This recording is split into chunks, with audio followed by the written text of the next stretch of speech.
সারা দেশে হিট অ্যালার্টের দ্বিতীয় দিন চলছে আজ। গতকালের চেয়ে আজ তাপমাত্রা আরও কিছুটা বাড়তে পারে। আবহাওয়া অফিস জানিয়েছে সতর্কবার্তার সময় আরও বাড়তে পারে। অতিরিক্ত গরমে নাকাল হয়ে পড়েছে জনজীবন। চলতি মাসের শেষে বৃষ্টির সম্ভাবনা রয়েছে, তখন তাপমাত্রা কিছুটা স্বাভাবিক হতে পারে। হাসপাতালগুলোতে রোগীর চাপ বাড়ছে। এমন পরিস্থিতিতে অতি প্রয়োজন ছাড়া ঘরের বাইরে না যাওয়ার পরামর্শ চিকিৎসকের। বেশি বেশি তরল খাবার গ্রহণের পাশাপাশি রাস্তার পাশের খোলা খাবার ও শরবত না খাওয়ার পরামর্শ ডাক্তারের।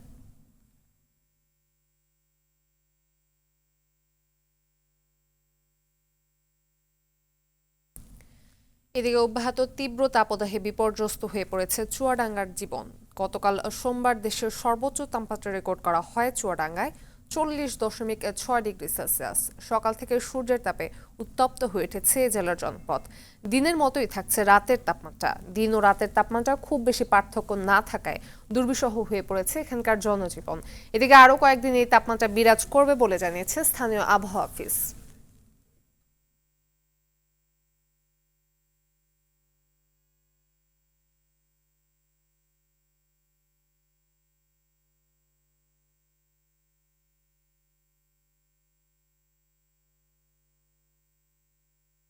তো বেরোতে চাচ্ছে না বাইরে, দোকানপাট খুলতে পারছে না, এমন গরম, কারেন্ট থাকছে না।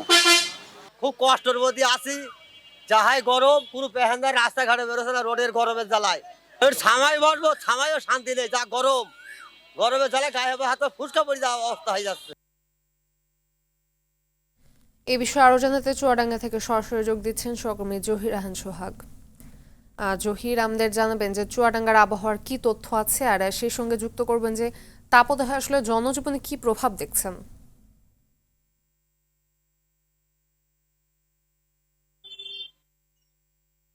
ফাতিমা, সংবাদে দর্শকদের যেমনটি জানাচ্ছিলেন, এই যে টানা তীব্র তাপদাহ, এটা কিন্তু চুয়াডাঙ্গার যে জনপদ সেটা কিন্তু প্রতিদিনই উত্তপ্ত হচ্ছে। এ কারণে অস্বস্তি কিন্তু বেড়ে চলেছে। এই যে টানা চলমান যে তাপদাহ, এই কারণে কিন্তু অস্বাগত হয়ে পড়েছে জনজীবন।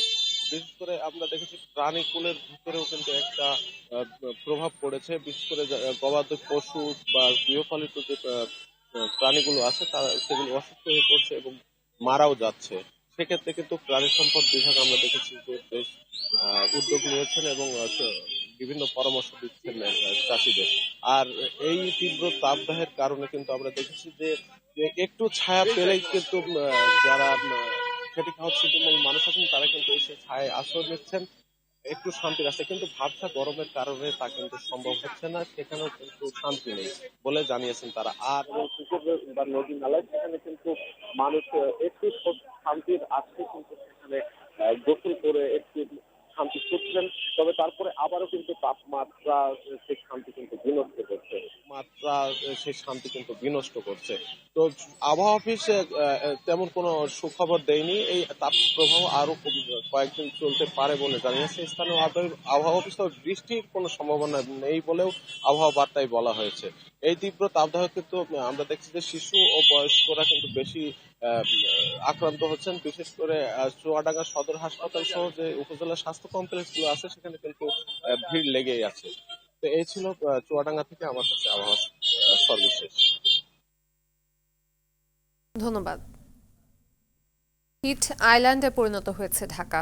গাছ কেটে ফেলা, জলাশয় ভরাট, যানজট মুক্ত বাতাসের অভাব, গ্লাসে ঘেরা বহুতল ভবন উষ্ণতা বাড়িয়েছে রাজধানীর।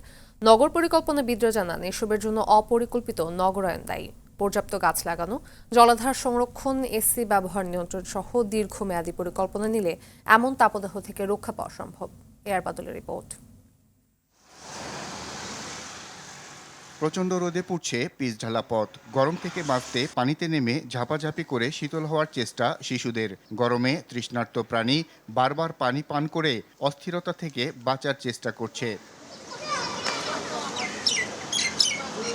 যান্ত্রিক শহরে বিত্তবানদের এসি ঘর শীতল করে গরম বাইরে বের করে দিচ্ছে। ছায়াবিথি খুব কম। সারা শহর রোদের কারণে প্রায় একই তাপমাত্রায় পুড়লেও শুধু গাছের নিচে কিছুটা শীতল পরশ। এটি প্রকৃতির আশীর্বাদ, কিন্তু সেই গাছ কেটে আর জলাশয় ভরাটের কারণে উষ্ণতার প্রভাব বয়ে বেড়াতে হচ্ছে সাধারণ মানুষকে। তাপমাত্রা বেশি, কুলান যেন একটা ভাড়া মারি একটু জিরাতে হয়। এখানে একটু গাছের তলে বসে আছি, বাতাস পাইতেছি। খেপ মারতে পারে না, গরম বেশি। 20-30 টাকা জুড়ে আবার এসে আবার গাড়ি চলাই। আগের গরমে ভালোই গরমে ভাড়া মারিছে, মানুষ বেড়ে গেছে, এখন সেটা আমি দেখছি না, আরো কম পাচ্ছে। ঢাকা দক্ষিণ সিটিতে শতকরা 12.5% আর উত্তর সিটিতে 14% গাছ রয়েছে, যেখানে থাকার কথা 30 থেকে 40%। নগর পরিকল্পনাবিদের মতে অতি তাপমাত্রায় জনজীবন নাকাল করা এ পরিবেশ প্রকৃতির নয়, মানুষের তৈরি। একটি শহরে যে পরিমাণ সবুজায়ন থাকার কথা তা নেই। এরকম নানাবিধ কারণে এমন পরিবেশ তৈরি হয়েছে।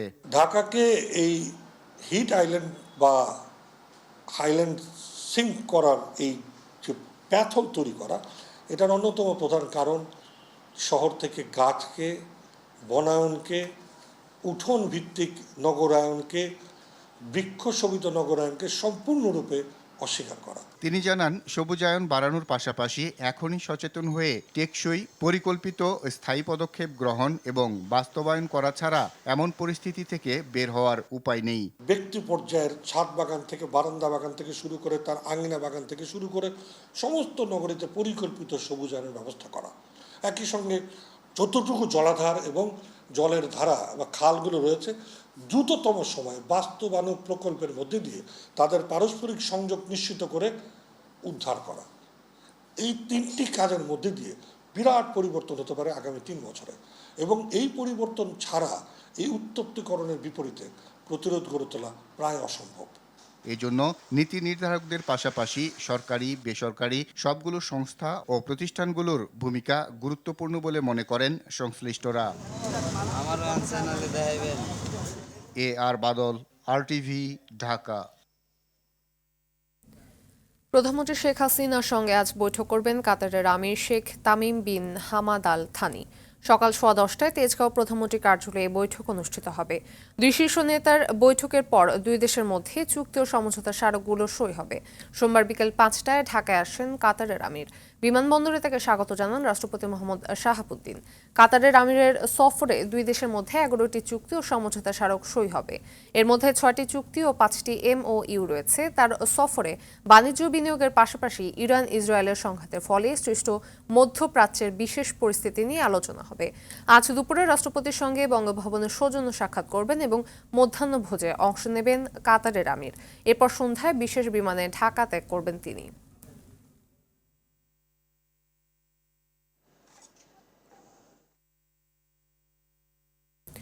উৎপাদন খরচ মেটানোর কথা বলে পানির দাম 61% বাড়ানোর প্রস্তাব করেছে চট্টগ্রাম ওয়াসা। চলতি মাসের শুরুতে প্রস্তাব পাঠানো হয়েছে পানি সম্পদ মন্ত্রণালয়ে। তবে পানির গুণগত মান বৃদ্ধি না করে দাম বাড়ানোর এই প্রস্তাবকে অযৌক্তিক বলছেন ভোক্তারা। চট্টগ্রাম থেকে স্টাফ রিপোর্টার সাইফুল মাহমুদের তথ্য ছবিতে সাদ মাহমুদের রিপোর্ট।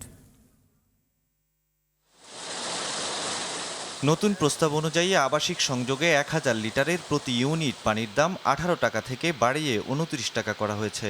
অন্যদিকে বাণিজ্যিক সংযোগে 37 টাকা থেকে দাম বেড়ে হয়েছে 59 টাকা 70 পয়সা।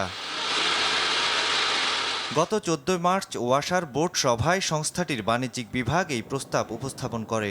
এরপর দাম যাচাই শেষে 5 সদস্যের একটি কমিটি চলতি মাসের শুরুতেই প্রস্তাব পাঠিয়ে দেয় মন্ত্রণালয়ে। প্রতি বছর এমনিতেই 5% করে পানির দাম বাড়ে, তবে এবারের মাত্রা বেশি। গ্রাহকদের অভিযোগ, নগরীর বিভিন্ন এলাকায় পানি সংকট রয়েছে। এছাড়া ময়লা ও দুর্গন্ধযুক্ত পানি সরবরাহের অভিযোগও দীর্ঘদিনের। তাই দাম বৃদ্ধির প্রস্তাব নিয়ে ক্ষোভ গ্রাহকদের। পানির দামটা বৃদ্ধি না করে ওরা পানির গুণগত মানটা যদি বৃদ্ধি করে তাহলে সেক্ষেত্রে আমাদের জন্য সুবিধা হবে। অর্থনৈতিক মন্দার মধ্যে পানির দাম বৃদ্ধি করাটা কতটা যৌক্তিক, এটা আসলে ভেবে দেখা উচিত। এখন তার পানি খেয়েও মানুষ বাঁচতে পারবে না, ওনারা যা শুরু করছে। অনেক জায়গায় দেখা যাচ্ছে পানিও পাওয়া যাচ্ছে না। ওয়াসা পানি প্রতিদিন আসে না, ওই এখন যে জায়গা করছে ওইটাও বন্ধ থাকে। এদিকে ওয়াসা জানিয়েছে, চট্টগ্রামে বর্তমানে 91% আবাসিক এবং 9% বাণিজ্যিক গ্রাহক রয়েছে।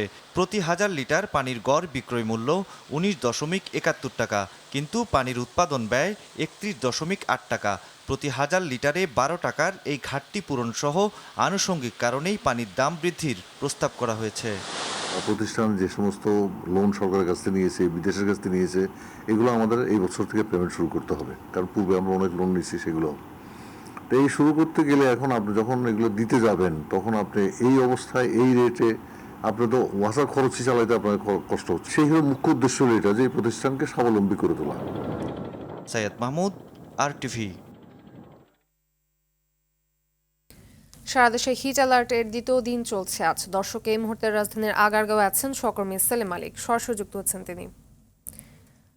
সেলিম, তাপ প্রবাহের ব্যাপারে সর্বশেষ কি তথ্য রয়েছে আপনার কাছে, আর কেমন চলছে আসলে রাজধানীর জনজীবন?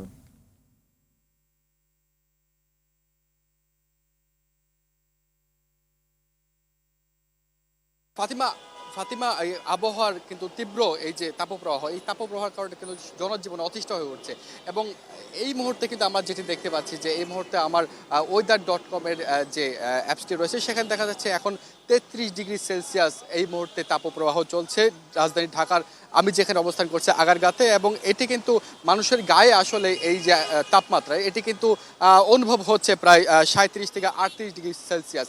এবং আবহাওয়া অধিদপ্তর কিন্তু এ বিষয়ে যেটি বলছে যে আগামী আরও একদিন অর্থাৎ 3 দিনের যে হিট অ্যালার্ট জারি করেছে গতকাল থেকে, সেটি কিন্তু আজকে দ্বিতীয় দিন চলছে এবং আগামীকালও এই তীব্র তাপপ্রবাহ কিন্তু চলতে থাকবে। এবং আবহাওয়া অধিদপ্তরের তথ্য এবং এখানে weather.com-এর যে তথ্য আমাদের কাছে আসছে সেটি আমরা দেখতে পাচ্ছি যে আগামী এক সপ্তাহ কিন্তু এই যে তাপপ্রবাহ সেটি চলতে থাকবে। এবং আজকে সর্বোচ্চ তাপমাত্রা হতে পারে 38 ডিগ্রি সেলসিয়াস এবং আগামীকাল 39 ডিগ্রি সেলসিয়াস, বৃহস্পতিবার 39 ডিগ্রি সেলসিয়াস এবং শুক্রবার এবং শনিবার 40 ডিগ্রি সেলসিয়াসের বেশি হতে পারে এই আমাদের ঢাকা শহরের তাপমাত্রা। এছাড়া রাজশাহী, যশোর, খুলনা শহরে কিন্তু খুলনা বিভাগে আমরা যেটি দেখতে পাচ্ছি আবহাওয়া অধিদপ্তরের তথ্য যেটি বলছে সেটি 40 ডিগ্রি সেলসিয়াসের উপর চলে যেতে পারে। এবং রাজশাহীর বিভিন্ন অঞ্চলে কিন্তু 42 ডিগ্রি সেলসিয়াসের তাপমাত্রা চলতে পারে। তবে এই মুহূর্তে আবহাওয়া অধিদপ্তর যেটি জানাচ্ছে আমাদের যে এই তাপপ্রবাহ চলতে থাকবে এবং এই তাপপ্রবাহ থেকে বাঁচতে গেলে আসলে বিশেষজ্ঞরা যেটি বলছেন যে মানুষ যদি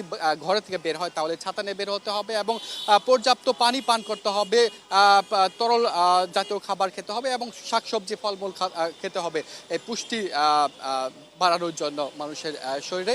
এবং স্বাস্থ্যবিদরা যেটি বলছে যে এই আবহাওয়া এই তাপপ্রবাহ থেকে বাঁচতে গেলে গাছের নিচে অবস্থান করতে হবে এবং ছায়ায় কিন্তু মানুষকে অবস্থান করতে হবে। কারণ এই যে তাপপ্রবাহ এবং এই তাপপ্রবাহের মধ্যে যদি মানুষ বেশি সময় ঘরের বাইরে থাকে তাহলে কিন্তু অসুস্থ হয়ে পড়ে যেতে পারে এবং হিটস্ট্রোক হতে পারে। এবং গতকালও কিন্তু আমরা যেটি দেখতে পেয়েছি যে 7 জনের মতো কিন্তু মানুষ মারা গিয়েছে এবং গত কয়েক সপ্তাহে প্রায় 20 জনের মতো কিন্তু মানুষ মারা গিয়েছে বলে আমরা তথ্য পেয়েছি।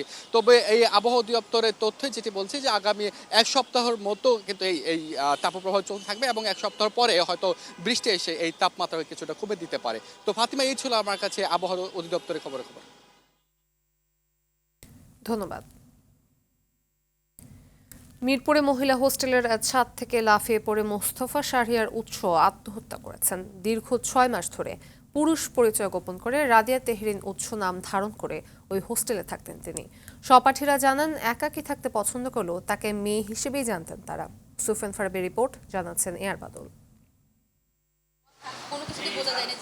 মোস্তফা শাহরিয়ার উৎস কিংবা রাদিয়া তেহরিন উৎস দুটি নামই এক ট্রান্সজেন্ডারের। পরিবারের কাছে ছেলে হিসেবে পরিচিত থাকলেও ঢাকায় এসে পুরুদুস্তুর নারী বুনে যান মিরপুর বাংলা কলেজের প্রথম বর্ষের এই শিক্ষার্থী। সোমবার রাত 8টার পর মিরপুরের ব্যতিক্রমী মহিলা হোস্টেলের ছাদ থেকে লাফিয়ে পড়ে আত্মহত্যা করেন উৎস। এর আগে সবাইকে দায় মুক্তি দিয়ে ফেসবুকে একটি পোস্ট করেন তিনি। সহপাঠীরা জানান একা থাকতে পছন্দ করতেন উৎস। রুমমেটরাও জানতেন না তিনি আসলে নারী নাকি পুরুষ। মেকআপ করতো, তারপর চুল ছিল ঘাড় পর্যন্ত, তারপর ড্রেস আপ সবই মেয়ের মতোই ছিল। এবং আমাদের যে ছবিতে আপনার মেয়ে রুমমেট ছিল 2 জন, তারা সবাই জানে মেয়ে। তখন বাজে রাত ঠিক 8:25। তখন এই এলাকাতে সবাই সবার মতো যে যার মতো করে কর্মরত ব্যস্ত ছিল। হুট করে একটা আওয়াজ পাওয়া গেছে, একটা মেয়ে লাফ দিয়েছে। নিহতের খবরে মিরপুর মডেল থানায় ছুটে আসেন উৎসের পরিবারের সদস্যরা। তবে গণমাধ্যমের সঙ্গে কথা বলেননি কেউ। পুলিশ জানায় তদন্তের মাধ্যমে লিঙ্গ পরিচয় নিশ্চিত করা হবে। ছোট থেকেই নাকি তার একটা আকর্ষণ ছিল মেয়ে হওয়া, মেয়েদের জামা কাপড়, মেয়েদের অর্নামেন্টস, মেয়েদের সঙ্গে খেলা করা, এটা নাকি তার সে একটা ছিল। ট্রান্সজেন্ডার যে বিষয়টা এটা নাকি সে নিজে ধারণ করছে, ডাক্তারি পরামর্শ দিচ্ছে নিজেই নাকি এখন এটা সুরত হলে বা পোস্ট করে জানাবে। AR বাদল, RTV, ঢাকা। আন্তর্জাতিক প্রসঙ্গ। কয়েক দফায় আবারও ভূমিকম্পে কাঁপল তাইওয়ান। স্থানীয় সময় সোমবার সন্ধ্যা থেকে মধ্যরাত পর্যন্ত দেশটির পূর্ব উপকূলে অনুভূত হয়েছে ৮০টিরও বেশি ভূকম্পন। তাইওয়ানের আবহাওয়া প্রশাসন জানিয়েছে এর মধ্যে সবচেয়ে শক্তিশালী কম্পন ছিল রিক্টার স্কেলে ৬.৩ মাত্রার। এর কেন্দ্রস্থল ছিল পূর্বাঞ্চলের হুয়ালিয়ানের প্রত্যন্ত এলাকায়। ভূকম্পন অনুভূত হয়েছে রাজধানী তাইপেতেও, তবে প্রাথমিকভাবে ভূমিকম্পে হতাহত ও ক্ষয়ক্ষতির খবর পাওয়া যায়নি।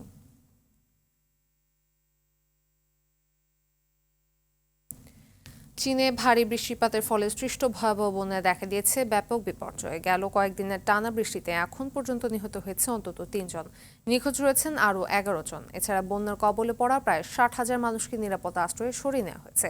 প্রাদেশিক রাজধানী গুয়াংজুর পাশাপাশি শাওগুয়ান ও হেইওয়ান শহর সবচেয়ে বেশি ক্ষতিগ্রস্ত হয়েছে। প্রাকৃতিক এই দুর্যোগে প্রদেশের প্রায় ১১,৬০,০০০ পরিবার বিদ্যুৎ বিচ্ছিন্ন হয়ে পড়েছে।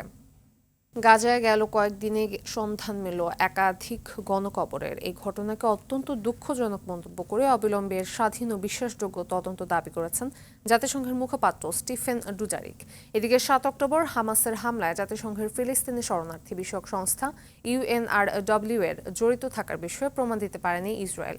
মঙ্গলবার আল জাজিরা এই তথ্য নিশ্চিত করেছে। তদন্ত প্রতিবেদনকে স্বাগত জানিয়েছে UNRW। সংস্থাটিকে ফিলিস্তিনের লাখ লাখ মানুষের জীবন রক্ষাকারী মন্তব্য করে আগের মতো একে পূর্ণ সমর্থন দেওয়ার ঘোষণা দিয়েছেন জাতিসংঘ সাধারণ পরিষদের সভাপতি ডেনিস ফ্রান্সিস।